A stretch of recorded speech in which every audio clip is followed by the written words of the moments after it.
बरेली आशा कर्मियों की राज्यव्यापी हड़ताल 26वें दिन मंडलायुक्त कार्यालयों पर प्रदर्शन कर राज्यव्यापी आह्वान पर आशा कर्मी कड़कड़ाती देने वाली सर्दी के बावजूद बदायूं, पीलीभीत, बरेली, शाहजहांपुर से भारी संख्या में आशा कर्मी बरेली के दामोदर पार्क में जुटी। उत्तर प्रदेश आशा वर्कर्स यूनियन की प्रदेश अध्यक्ष लक्ष्मी देवी ने प्रदर्शन कर रही आशा कर्मियों को संबोधित करते हुए कहा कि केंद्र व राज्य सरकार 45/46 में भारतीय श्रम सम्मेलन की सिफारिशों को लागू कर कर्मचारी का दर्जा देने, न्यूनतम वेतन, EPF, ESI और ग्रेच्युटी की सुविधा देने में कोई रुचि नहीं दिखाई। पिछले 12 वर्षों से सरकार की खुद की सिफारिशें धूल फांक रही है। 44 श्रम कानूनों को खत्म कर 4 श्रम संहिताओं को लागू करने की मोदी सरकार की कवायद भविष्य में इस संभावना पर ही पूर्ण विराम लगाने की तरफ बढ़ा हुआ कदम है। इसलिए आज उत्तर प्रदेश में जारी आंदोलन ऐतिहासिक रूप से बहुत महत्वपूर्ण हो गया है। सरकार को पीछे धकेलना होगा। मंडल प्रभारी और बदायूं जिलाध्यक्ष जोली वैश्य ने कहा कि रात दिन स्वास्थ्य अभियानों में अपना सर्वश्रेष्ठ योगदान देने वाली आशा संगिनियों को मिलने वाली बेहद शर्मनाक प्रोत्साहन राशियों का भुगतान नहीं किया जा सका। कुल 5 लाख करोड़ की 5 वर्ष की बकाया प्रोत्साहन राशि का भुगतान करने आदि मांगों से संबंधित ज्ञापन सौंपा गया। आज बरेली में दामोदर पार्क में आशा संगठन के साथ हजारों की संख्या में आश्रय मौजूद रही और कमिश्नर साहब को ज्ञापन सौंपा। कमिश्नर साहब ने बात के दौरान 5 दिन के बाद संगठन की कमेटी को बुलाया है। 5 लाख करोड़ रु से अधिक के बकाये की अदायगी के संबंध में सरकार चुप्पी साधे हुए है। उन्होंने कहा कि वर्षों पूर्व निर्धारित की गई प्रोत्साहन राशियों का दशकों बाद भी कोई पुनरीक्षण तक कर उसकी नई दरें निर्धारित नहीं की जा सकी, जबकि महंगाई में अब तक 100% या इससे भी ज्यादा बढ़ोतरी हुई है। यहाँ तक कि दर्जनों कामों की कोई प्रोत्साहन आज तक निर्धारित ही नहीं की गई, जिसे बेकार के रूप में करने के लिए बाध्य किया जाता है।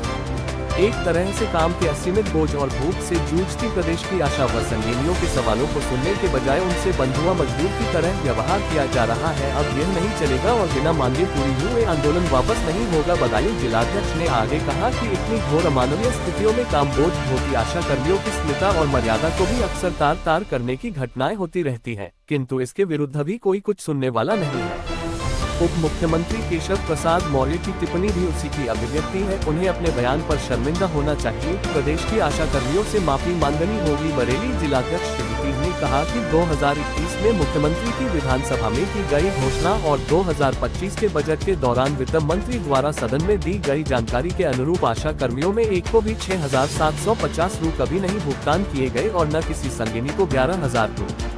ये बीच में कोई निगल जाता है या सरकार झूठ बोल रही है? इस प्रश्न का उत्तर 1 लाख से अधिक पत्रों, 1000 से अधिक ज्ञापनों के माध्यम से पूछने के बाद भी नहीं मिला।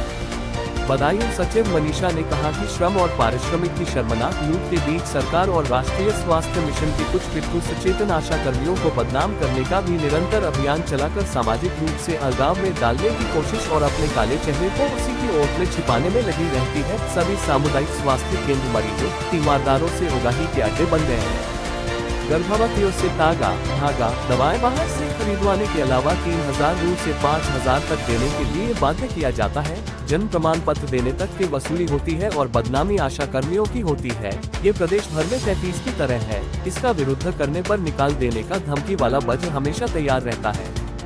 हजारों पत्र, शिकायतें, वीडियो राष्ट्रीय स्वास्थ्य मिशन सरकार को भेजने के बाद भी सभी वर्षों से एक ही पटल पर जमे बैठे लूट का साम्राज्य चला रहे हैं।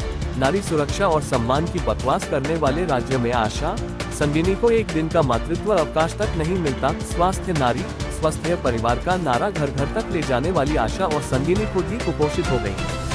राज्य परिषद जयश्री ने कहा कि 23 दिसंबर 2025 के ऐतिहासिक विधानसभा मार्च से घबराई सरकार ने प्राथमिक स्तर पर वार्ता कर मांगों को पूरा करने के लिए एक सकारात्मक दिशा तय करते हुए तत्काल अगले चरण की वार्ता बुलाने का आश्वासन दिया था, किंतु सरकार ने आशा कर्मियों से वादा खिलाफी की है। मंडल अध्यक्ष मंजू पटेल ने सभी का आभार व्यक्त करते हुए कहा कि सरकार अगर दमन और प्रताड़ना के बल पर आंदोलन को कुचलने की हर कोशिश विफल होगी और समस्याओं का समाधान करना ही होगा। विशाल धरने और प्रदर्शन को आदि ने भी संबोधित किया। बाद में मुख्यमंत्री को संबोधित 14 सूत्रीय स्थायीकरण, न्यूनतम वेतन की गारंटी, EPF, ESI ग्रेच्युटी, मातृत्व अवकाश दिए जाने के